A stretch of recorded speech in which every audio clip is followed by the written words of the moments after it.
قرب قیامت کی نشانی آقا دو جہاں صلی اللہ علیہ وسلم نے جو بیان فرمائی وہ یہ کہ عورتیں کپڑا پہننے کے باوجود ننگی ہوں گی۔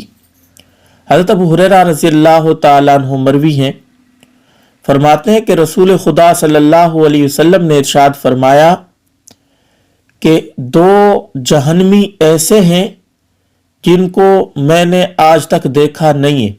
پھر نبی علیہ الصلوۃ والسلام نے ارشاد فرمایا جس کا مفہوم ہے کہ ایک تو وہ عورتیں جو لباس پہنتی ہیں لیکن لباس پہننے کے باوجود ننگی رہتی ہیں، لوگوں کو اپنی طرف مائل کرنے والی ہوتی ہیں اور خود مائل ہونے والی ہوتی ہیں، اور دوسرا وہ شخص جس کے پاس کوڑے لاٹھیاں بیلوں کی دمبوں کی طرح ہوں گی اور ان لاٹھیوں سے لوگوں کو مارے گا۔ یہ حدیث آپ کو مسلم اور مسند احمد میں مل جائے گی۔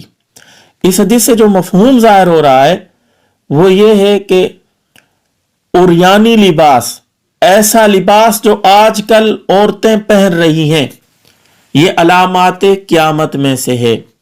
لباس پہننے کے باوجود ننگی ہیں، ایسا لباس پہنا ہوا ہے جس سے جسم جھلک رہا ہے، اور اس لباس کو فیشن کا نام دیا گیا ہے، جبکہ عورت کا لفظی معنی ہی پردہ ہے۔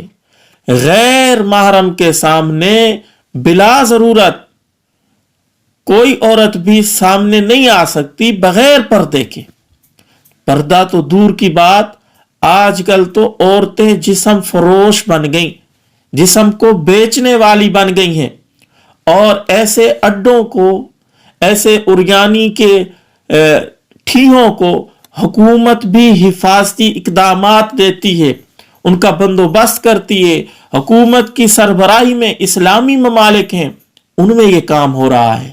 آقا دو جہاں صلی اللہ علیہ وسلم نے قرب قیامت کی یہ علامات بتلائی ہیں، تو نبی علیہ الصلوۃ والسلام کو ماننے والی میری ماں، میری بہن کبھی بھی بغیر پردے کے نہیں رہ سکتی، ہر وقت پردے میں رہنا چاہیے۔